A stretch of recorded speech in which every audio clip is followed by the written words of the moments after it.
who am I to make a review of a car? Well, I'm a nobody. I can tell you that. I never done anything like this before, and the likelihood that I'm going to do it again is slim to none. But yet, I want to share my story. I had a Mazda 3 from 2004, a hatchback. When I bought it, it was the best option. But as it turned out, it was nothing more than a butt mover. Meaning it moved my butt from one place to the other and then back again. As the years passed, the car felt a bit old. So it was time I wanted another one. As I looked for a replacement for the Mazda, I found the Fiat 500 to be very interesting. Very interesting, actually. And especially the Abarth version. I consider the Fiat 500 Abarth the poor man's Ferrari. It's a really good car. And then when I looked further into what Fiat had to offer, I found the Fiat 126.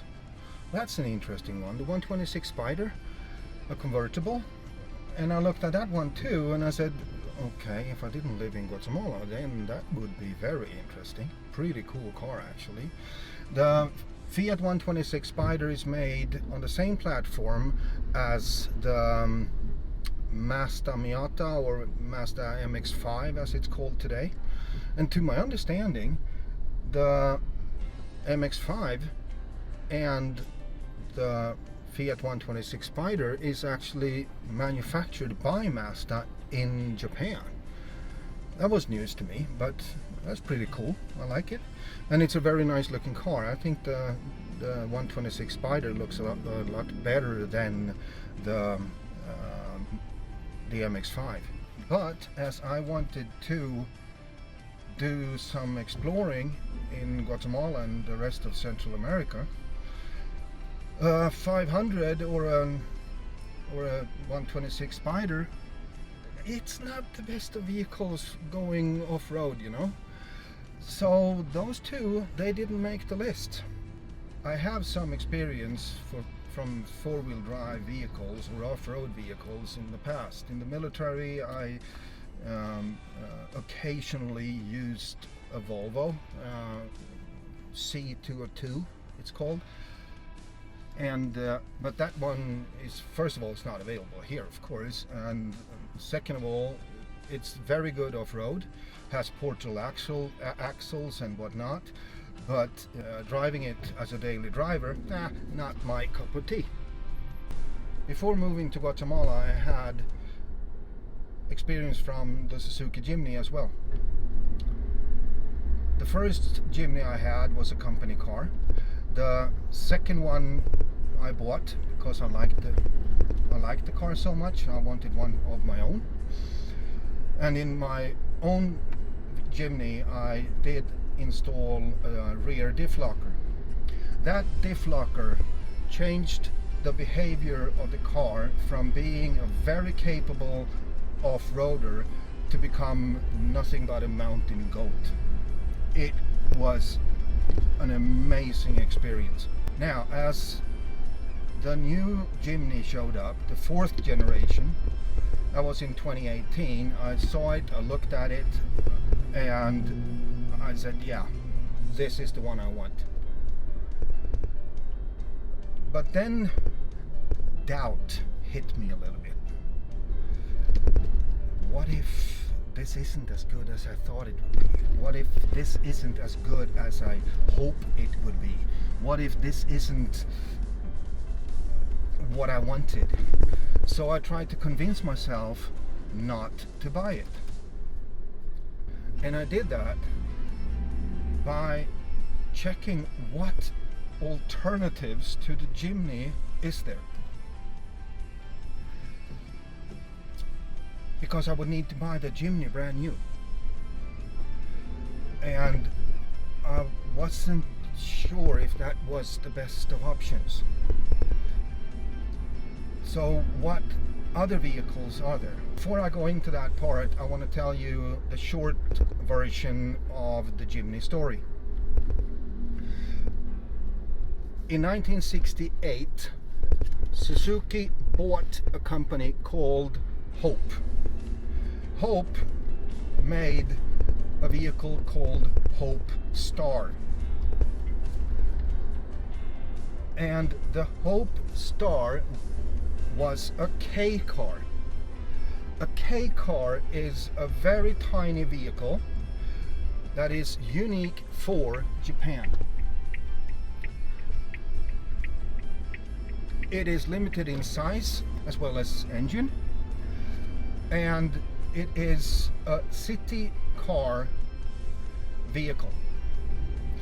It has tax benefits, and to my understanding, in order to buy a vehicle in Japan, or in some locations in Japan, you have to provide proof of ownership of a parking lot. You have to have, in order to buy a car in Japan, you have to have a parking lot. If you don't have that, you won't be able to buy your car. The K car does not require you to have a parking lot because it's so small.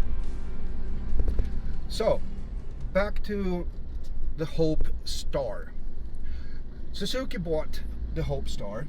The Hope Star was equipped with, in 1968, the Hope Star was equipped with a two-stroke 330cc engine from Mitsubishi. Hope had tried to sell the concept to Mitsubishi, but Mitsubishi turned it down. So Suzuki bought it. 2 years later, 1970, they released the car to the market as the Suzuki Jimny, now equipped with engine and transmission from Suzuki, of course. That was in 1970.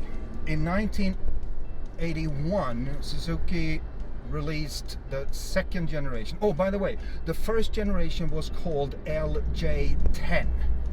LJ was the abbreviation for light Jeep.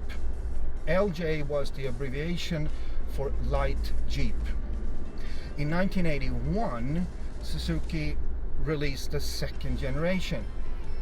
Now it was called the SJ.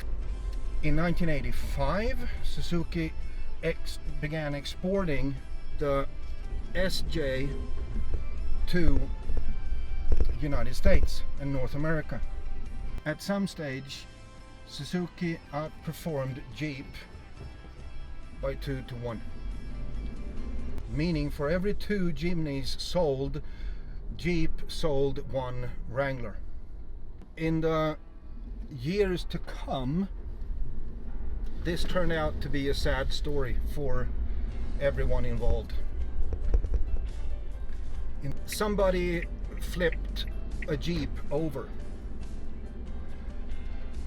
and then a Consumer Report tried to replicate the accident with but now with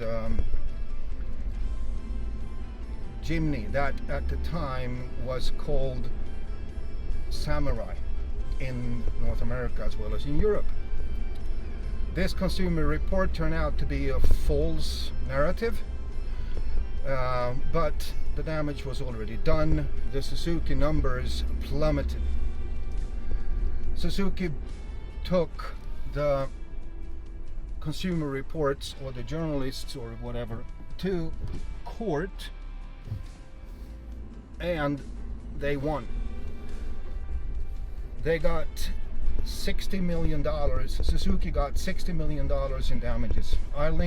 There is a link in the description of this, about this story. Now, in 1991, Suzuki left the US market completely. In 19 98, the third generation Jimny was released. To my understanding, that car was a hit as well. As I said, I had two of those in Sweden. I never liked the looks of it, the design of it. In my opinion, it looked like a bar of soap. But that was the design of the time. Not much to say about it.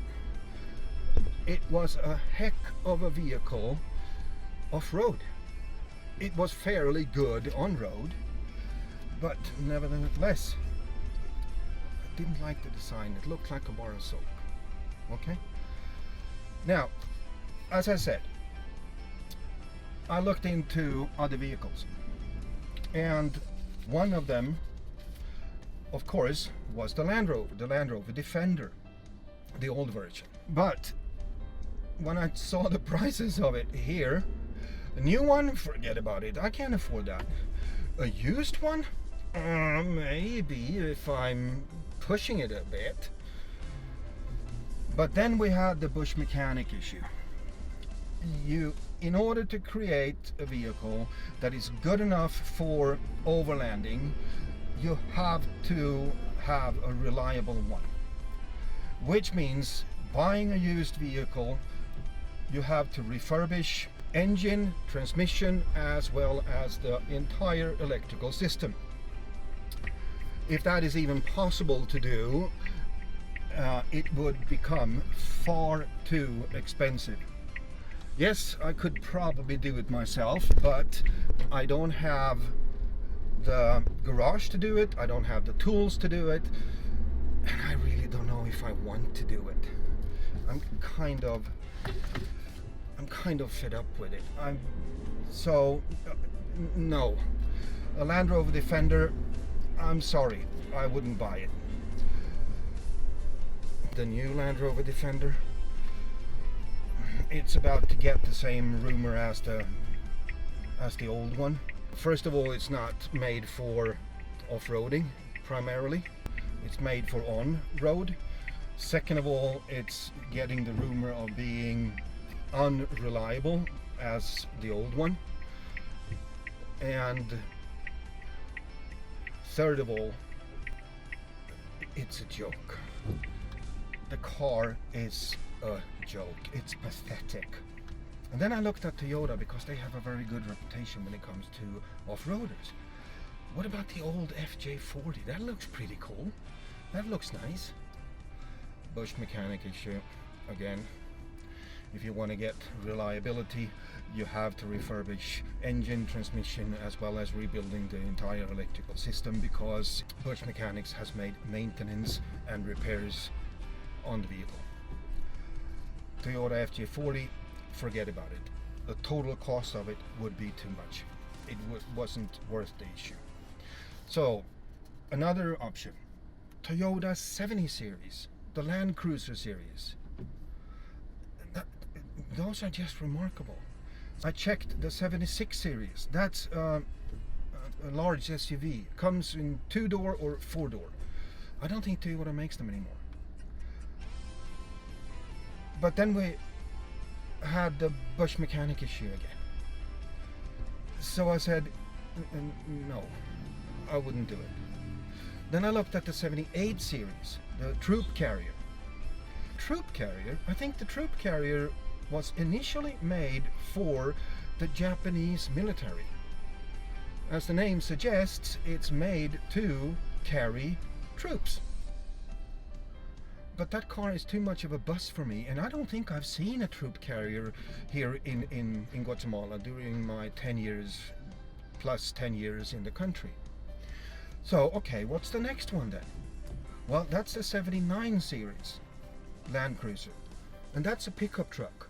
Comes as a single cab or a double cab. It's very popular for overlanding in Australia. And it's a heck of a good vehicle. All these 70 series Land Cruisers are really, really good off-roaders. No doubt about it. But would it be my choice? No. For the same reasons as before, it would not be my choice. It's too expensive to buy new, and it's overpriced as a used vehicle. And on top of that, we have the bush mechanic issue. And it's not worth it. It really isn't worth it. So, as I learned all this, why did I go for the Jimny? Because all things considered, the Jimny is the better option. There's no doubt about it. For me, Jimny is the better option. We have a solid front and rear axle. We have a light vehicle with a short wheelbase, and all of that is beneficial when you're going off-road. It's not the best car on road, but it's good enough. The fuel economy is astonishing. It has a 4-cylinder, 1.5 liter, 102 horsepower engine that produces 130 Newton meters of torque.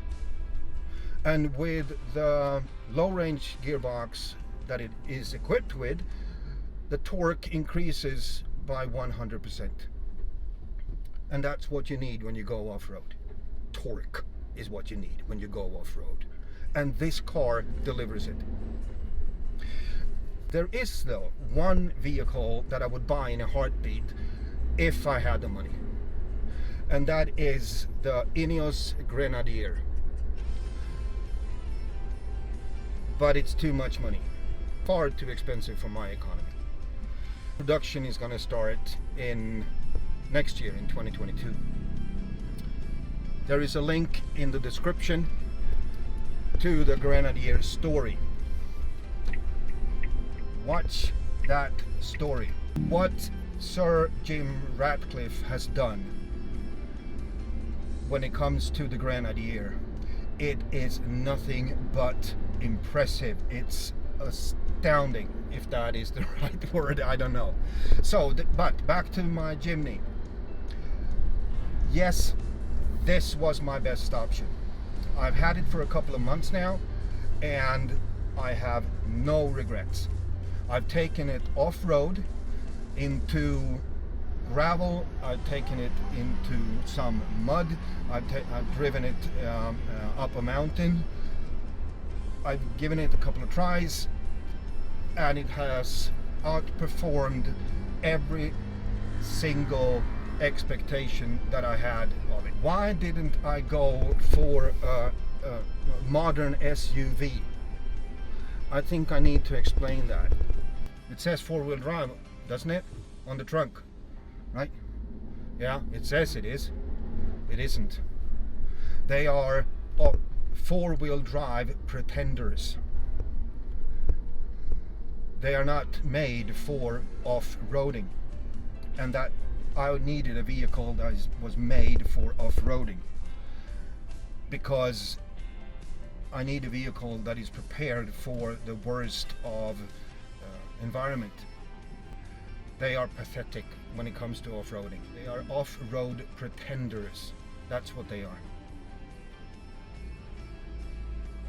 This Jimny is not. This is primarily, this one is made for off-road. Secondary, it's made for on-road driving. A modern SUV is the other way around. Those vehicles are just not good enough. At least not good enough for what I intend to use my car for. So a modern SUV, forget about it. Now, how about the American cars, American vehicles? What about the Jeep Wrangler? Yeah, the Rubicon version, that is standard equipped with diff lockers. Yeah, that's an interesting vehicle. It's very capable. It's very good off-roader, no doubt about it, with the diff lockers installed.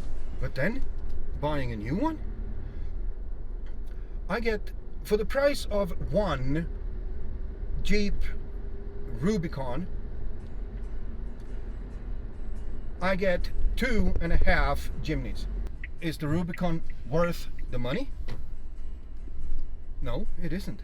Because the Jimny does the same thing as the Rubicon does.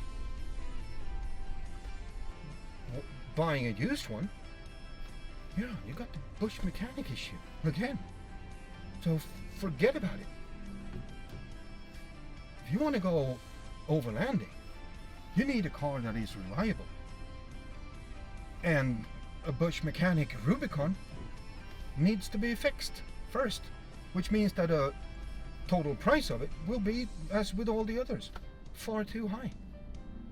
So as I tried to convince myself of not buying the Jimny, I realized that the Jimny ticked all my boxes. Every single one of them. Which the other cars didn't, for a variety of reasons. So I got this one. If you're like me, you want a good off-roader, this is the car to buy. Yes, it has its drawbacks. Yes, it has a couple of things about it that I don't like. But can I live with that? Yes. And I'm gonna explain that in another video. If you want a good four-wheel drive vehicle, if you want a good off-roader, this is the one to buy. And proof of that is that there is a waiting list in the world for this car. These Suzukis were initially only built in Japan, but the plant in Japan couldn't cope with the demand. So they opened up a second plant in India, owned by Maruti. Maruti is a sister company to Suzuki. The waiting list for this car, for me, was 3.5 months. I read the other day about a woman who just ordered herself a Suzuki, and that was in August 2021. Delivery of her car is scheduled to February 2023. February 2023. In United Kingdom, the waiting list is about 6 to 8 months, but some have experienced a waiting list, or a waiting period I should say, of up to 24 months.